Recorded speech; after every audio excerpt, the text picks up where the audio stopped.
بسم اللہ الرحمن الرحیم، السلام علیکم۔ بیٹھک کی دوسری نشست میں آپ کو خوش آمدید، اور ذکر کریں گے ہم اس انٹرویو کا جس انٹرویو نے آگ تو نہیں لائی لیکن میں لگتا آگ لگ سکتی۔ ہاں سر جی، آپ نے پڑھا اور آپ نے غصہ بھی بڑا نکالا اپنے ٹویٹر کے اوپر۔ ابھی تو غصہ نکالا نہیں ہے، ابھی تو احترام ہے، ابھی تو تشبیب ہے، اس میں تو ہر جملہ بتاتا ہے کہ جنرل قمر جاوید باجوہ نے کمیشن لیتے ہوئے اپنا حلف ہی نہیں پڑھا۔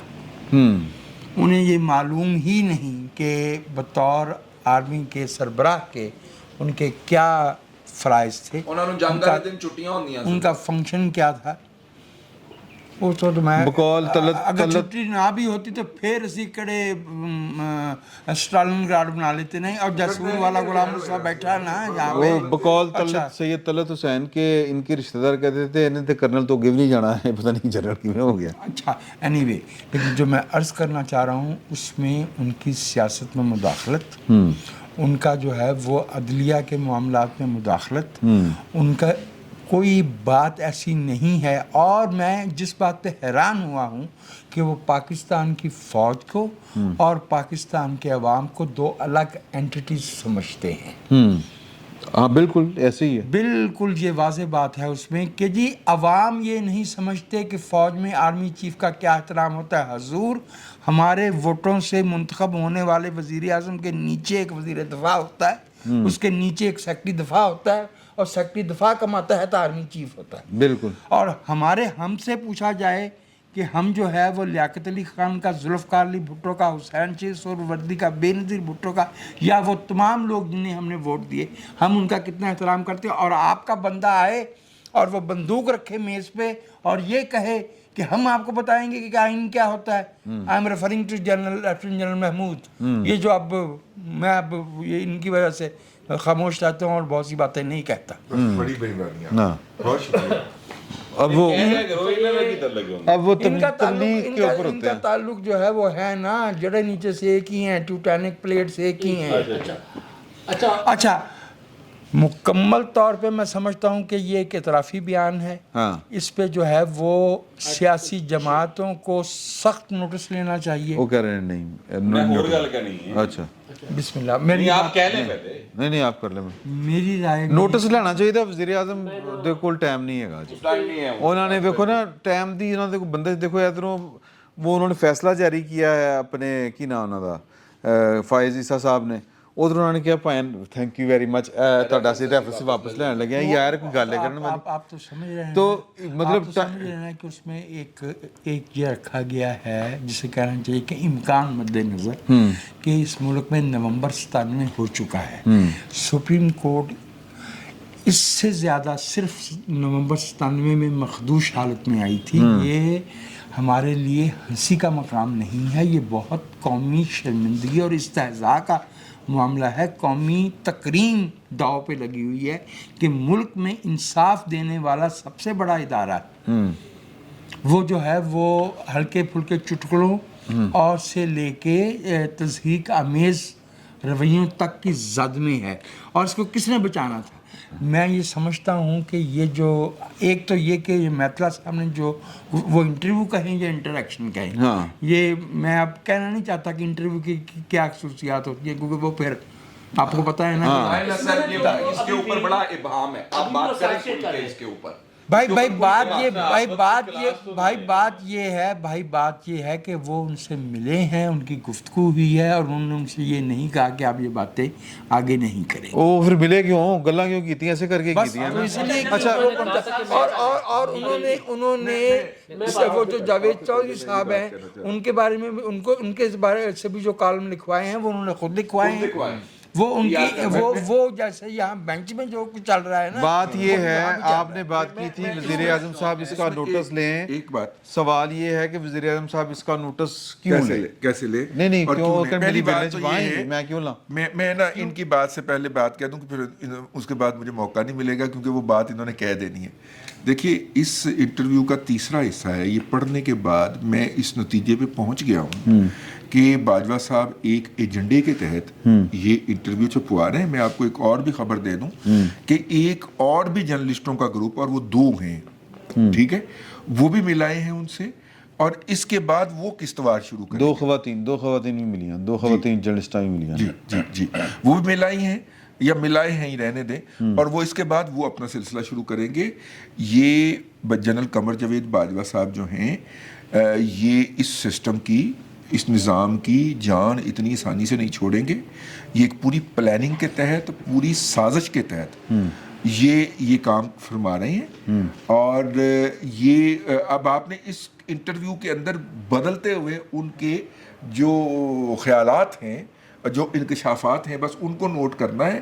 یہ پورا ایک لارجر جو ان کا پروجیکٹ ہے اس کا حصہ ہے, اور یہ سارے پروجیکٹ عمران خان والے لوگ جو ہیں یہ اس سازش کے اندر شریک کار ہوں گے, اور یہ دوبارہ حملہ آور ہوں گے اس ملک کے اوپر. ایک بات میں عرض کرنا چاہتا ہوں, نہیں پتہ نہیں نور اللہ بھائی آپ کیسے دیکھتے ہیں.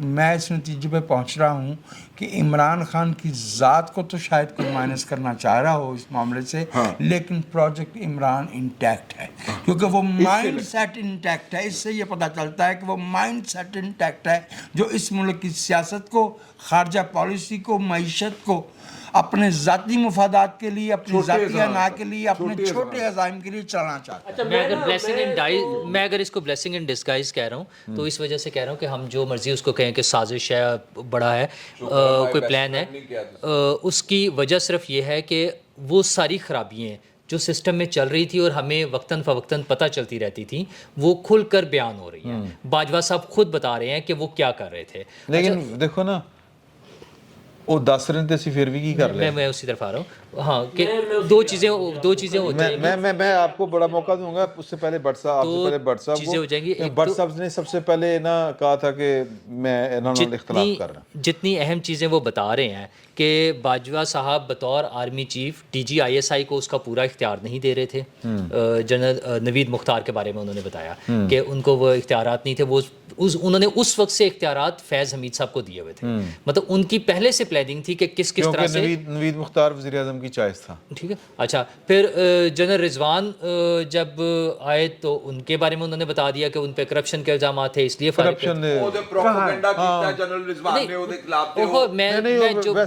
ایئر بس دا بھی رولا ہے چھڑ دے. ٹھیک ہے نا, اس میں بہت ساری چیزیں ہوں گی. اچھا, باجوہ صاحب خود کہتے تھے کہ میں نے تو وہ اس کے لیے کوئی کوشش نہیں کی اپنا ایکسٹینشن کے لیے, لیکن وہ تو دوسری ایکسٹینشن کے لیے بھی کوشش کر رہے تھے.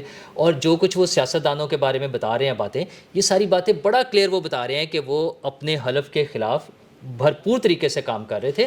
اب بال جو ہے وہ وزیر اعظم کے کورٹ میں ہے.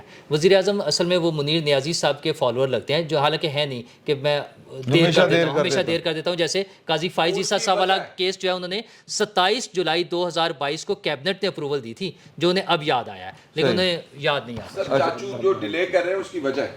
ایک منٹ ذرا. جی بٹ صاحب آپ میں اس سارے معاملے کو کہ اور اینگل سے دیکھتا ہوں. یہ جو تیسری قسط ہے, اس میں آپ اگر نوٹ کریں تو وہ یہ بتا رہے ہیں کہ جنرل رحیل شریف جو ہے وہ 3 سال کی ایکسٹینشن چاہتا تھا, نہیں ملی. سن لا یار گل, کون تھا وہ؟ Chief of army staff. ان کے ساتھ جاتے تھے رضوان اختر صاحب, جو جا کے نواز شریف سے کہتے تھے 3 سال کہ 3 سال دی دے دیو, جس لیے وہ کلے جانے میں کہتے تھے 1 سال دی دینا. کیوں؟ کیونکہ ان خود بننا چاہتے تھے چیف آف آرمی اسٹاف. 2 شخصیات ہو گئی. تیسری شخصیت جنرل فیض. انہوں نے کہا جی فیض سے اگر میں 8 کام پڑھے کراواں گا تو 2 پڑھے بھی تو کر لے گا نا. ٹھیک ہے, اسی لیے کہتے ہیں کہ آپ نے نہیں کروائی دے. ہاں ٹھیک ہے. اچھا, اب یہ 3 شخصیات ہو گئی. چوتھی شخصیت انہوں نے جو ڈسکس کی ہے, وہ انہوں نے ڈسکس کی ہے جنرل جسٹس کھوسا. انہوں نے کہا جی کہ شریف فیملی نے ان کی بہن کو طلاق دی ہوئی تھی. شہباز شریف نے. اچھا, ان شریف فیملی تو غصہ سی, اور شہباز شریف نے حالانکہ طلاق نہیں سی دیتی کیونکہ بیاہ ہی نہیں سی. ٹھیک ہے, یہ بات غلط ہے. نیلوفر کھوسا ان کا نام تھا. یہ ایک سکینڈل چلا تھا کہ ان کے ساتھ ان کا کوئی تعلق واسطہ طلاق ہو گئی سی, شکر شاہد رفیع نے طلاق دیتی تھی, لیکن اصل میں بات تھی یا نہیں تھی وہ الگ بات ہے. افواہ ضرور سی اس گل. ٹھیک ہے, یہ تو طے ہو گیا نا کہ فیصلے جو ہے وہ آئین کے مطابق نہیں, طلاقوں کے مطابق بستر ہائے زفاف پہ ہو رہے تھے. اچھا اچھا, اب میں یہ کہنا چاہ رہا ہوں کہ یہ چاروں میں نے آپ کو شخصیات بتائی ہیں. یہ ایک چیف جسٹس تھا, ایک چیف آف آرمی اسٹاف تھا, ایک D G I S I تھا, دوسرا بھی D G I S I تھا. اب میں 5ویں شخصیت آپ کو بتانے لگا ہوں, وہ جنرل باجوہ خود ہیں. آصم منیر صاحب کا بھی نام نہیں. آصم منیر صاحب بھی, وہ ظاہر ہے وہ ایڈی ویڈی شخصیت نہیں سی نا, وہ فیصلہ ساز قوت نہیں سی. دیکھو فیصلہ ساز قوت, ہاں میں فیصلہ ساز قوتوں کی بات کروں, ٹھیک ہے. ایک جنرل باجوہ صاحب ہیں جو ایک ایکسٹینشن لے گئے تھے, دوسری لینا چاہتے تھے. اب یہ پانچوں شخصیات جو میں نے ڈسکس کی ہیں, ساری کی ساری اپنے ذات کے گرد گھوم رہی ہیں. ان میں سے کسی شخص کے بارے میں انہوں نے نہیں کہا کہ یہ ملک کے مفاد میں سوچ رہا تھا.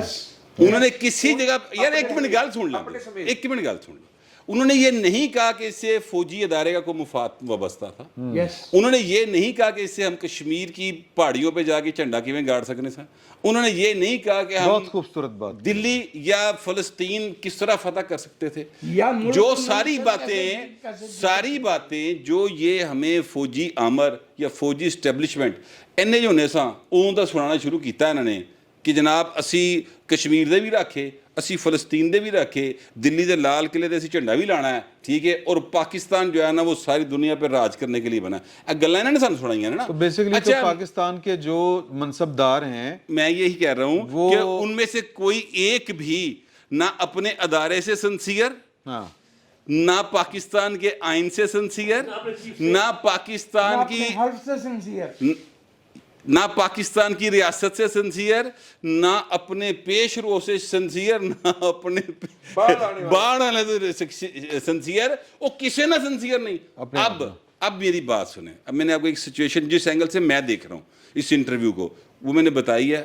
اب مجھے بتائیں اس کے بعد اگر کوئی بندہ کنڈا پا کے بجلی چوری کردا ہے تو تسی انہوں چور کیویں آکھ سکتے ہو؟ ٹھیک بات ہے یار. جو شخصیات اتنے بڑے عہدوں پر بیٹھ کر, جن کے خاندانوں کا زندگی بھر اور سارا خرچہ جنرل ملک کے ساتھ کیا ہوا تھا, ملک کی بات, ہاں جی وہ سر جن کا وہ لیڈ لے رہا تھا, اور انہوں کہتے ہیں واپس بلاؤ تو مشہور ہو جائے گا. سر جن کی پینشن 65 میں اس کے بارے میں جو گوہر ایوب نے لکھا ہے کہ ذوالفقار علی بھٹو کے دفتر میں وہ کیا کر رہے تھے واپس آنے کے بعد, وہ بھی یاد. ہاں چلے وہ تو ایک علیحدہ میں بات جو ہے. کہنا چاہ رہا ہوں وہ یہ ہے کہ اگر ایسی شخصیات ہمارے اتنے سینسٹیو عہدوں کے اوپر موجود ہیں اور رہی ہیں تو پھر بھائن پاکستان چ یہی حال ہونا ہے. پھر اس ٹائم اللہ نے بارش پانی ہے ایک اتنے موجود سر اینگل اور ہے سر اس کا. جنرل قمر جاوید باجوہ صاحب نے جو شروع میں انٹرویو دیے تھے نا, وہ عمران خان صاحب کے الزامات کی وضاحت میں دیے تھے. جو میتلا صاحب والا انٹرویو ہے نا سر, وہ باجوہ صاحب کی کرسی جو ہے نا لوہے کی کرسی بن گئی, اس کے نیچے سے اگبلی ہوئی ہے سر. یہ چیز وہ اپنے تپش میں خود کو, ان کو تپش محسوس ہونے لگ گئی ہے کہ باجوہ صاحب کے خلاف قانون حرکت میں آئے گا. حکومت یہ بات آج نہیں تو کل, اب آپ وہ کر کیا رہے ہیں, اب وہ کل کیا رہے ہیں, کر وہ یہ رہے ہیں کہ باقی شخصیات بٹ صاحب نے بتا دی. آصم منیر کا نام پہلی بار انہوں نے کیوں لیا ہے, اور پھر ابھی کیا مینوں کہندے نے کہ تو تے معاف کر دینا, میں نہیں کرتا. لیکن ایک اور چیز ہے, بڑا اتھر ہے نواز شریف ہٹلر تے ہے منڈا میرا ہی بڑا اتھر ہے. نواز شریف صاحب بہت زور دی گلاں ایندے وچوں تسی مینوں بولن نہیں دیتا, میں ساری گل کرنی سی. اچھا نواز شریف, چلو میں بھی تو کوئی کرنی سی نا, میں بھی تو کوئی کرنی سی. سر نواز شریف صاحب کو بتا رہے ہیں کہ جی جس کی تعریفیں سن کے آپ نے, جس کو آرمی چیف لگایا ہے, وہ آپ کو نائل کروانے میں. دوسرا, آصم منیر صاحب اگر آپ حکومت کا ساتھ دیں گے میرے اوپر آرٹیکل 6 لگانے میں, تو پھر آپ کا نام بھی لوں گا میں, پھر آپ بھی نہیں بچیں گے. تو جنرل قمر جاوید باجوہ صاحب اب جو کر رہے ہیں, اب سزاؤں سے بچنے کے لیے, قانون سے بچنے کے لیے, جو آپ نے سوال کیا تھا کہ وزیر اعظم صاحب کب کارروائی کریں گے, سر دیکھیں سیاست ہے, میں ہمیشہ کہتا ہوں سیاست ہے, جنگ نہیں ہے. عمران خان صاحب جنگ کر رہے تھے بیٹھے گھر میں, میں جو ہماری حکومت ہے اس کے اس طرح سلولی گریجولی پولیٹیکلی ایک ہوتا ہے نا آہستہ آہستہ آگے بڑھنے کے, اس اسٹریٹجی کو میں ہمیشہ سپورٹ کرتا رہا ہوں کہ اسی طرح ہونا چاہیے, ورنہ جنگ چھڑ جاتی ہے. تو لہٰذا آرمی چیف اپنا باجوہ صاحب ہوں, جنرل فیض حمید ہوں, یہ مصیبت میں آ چکے ہوئے ہیں. عمران خان صاحب مصیبت میں آ چکے ہیں, اس وجہ سے چیف جسٹس جرگہ کروا رہے ہیں بیٹھ کر. ٹھیک ہے, تو یہ میں اس اینگل سے دیکھ رہا ہوں کہ باجوہ صاحب جو قانون کی پکڑ میں آ رہے ہیں یا آ چکے ہیں. ٹھیک ہے, تھرڈ اینگل لے لیں جی اس کا. تیسرا اینگل یہ ہے جی اس کا کہ باجوہ صاحب نے 2 نام ایسے لیے اور ان سے انہوں نے اپنے